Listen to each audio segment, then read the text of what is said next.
Bu tip xəbərləri qaçırtmamaq üçün kanalımıza abunə olun. Azərbaycanda maaş və pensiya kartları ilə bağlı mühüm dəyişikliklər gündəmdədir. Azərbaycan Mərkəzi Bankının sədri Taleh Kazımovun açıqladığı yeni yanaşma sentyabr və oktyabr aylarında tətbiq olunması planlaşdırılan yenilikləri əhatə edir. Bu dəyişikliklərin əsas məqsədi maaş və pensiya kartları bazarında rəqabəti artırmaq, bank xidmətlərinin keyfiyyətini yüksəltmək və vətəndaşlara daha geniş seçim imkanı yaratmaqdır. Hazırda ölkədə bir çox dövlət qurumu və özəl şirkət əmək haqqını yalnız əvvəlcədən müqavilə bağladıqları bank vasitəsilə ödəyir. Bu səbəbdən əməkdaşlar əksər hallarda maaş kartını öz istəklərinə uyğun deyil, işə götürənin seçdiyi bankdan almağa məcbur olurlar. Eyni vəziyyət bəzi pensiya ödənişləri üçün də keçərlidir. Yeni mexanizm tətbiq edildikdən sonra vətəndaşların maaş və ya pensiyalarını istədikləri bank hesabına köçürmək imkanı əldə etmələri nəzərdə tutulur. Bu isə o deməkdir ki, insanlar bank seçimini öz ehtiyaclarına uyğun şəkildə edə biləcəklər. Məsələn, hansı bank daha sərfəli xidmətlər, daha rahat mobil tətbiq, daha geniş bankomat şəbəkəsi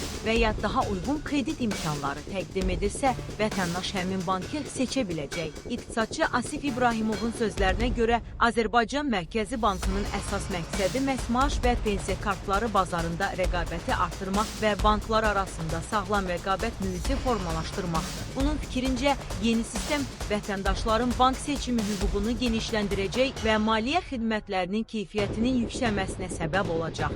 Ekspert bildirib ki, bu istiqamətdə hazırlıq işləri yeni deyil. Azərbaycan Mərkəzi Bankı daha əvvəl də ekspertlərlə keçirilən görüşlərdə maaş və pensiya layihələri bazarında rəqabətin artırılması, vətəndaşların seçim imkanlarının genişləndirilməsi və bank xidmətlərinin təkmilləşdirilməsi məsələlərini prioritet istiqamətlərdən biri kimi təqdim etmişdi. Son açıqlamalar isə artıq bu planların praktik icra mərhələsinə keçdiyini göstərir. Yeni mexanizmə bağlı vətəndaşları maraqlandıran əsas suallardan biri də bankların maaş və pensiyalardan komissiya tutub-tutmayacağıdır. Hazırki açıqlamalarda maaş və ya pensiya məbləğindən əlavə komissiyanın tutulacağı barədə hər hansı rəsmi məlumat verilməyib. Əksinə, ekspertlər hesab edirlər ki, banklar müştəriləri cəlb etmək üçün daha səfəli şərtlər təklif etməyə çalışacaq və bu da rəqabəti gücləndirəcək. Rəqabətin artması nəticəsində banklar yeni müştərilər qazanmaq məqsədi ilə kart xidmətlərini inkişaf etdirə, mobil bankçılıq imkanlarını genişləndirə, müxtəlif güzəşt proqramları təqdim edə və xidmət keyfiyyətini yüksəldə bilərlər. Bu isə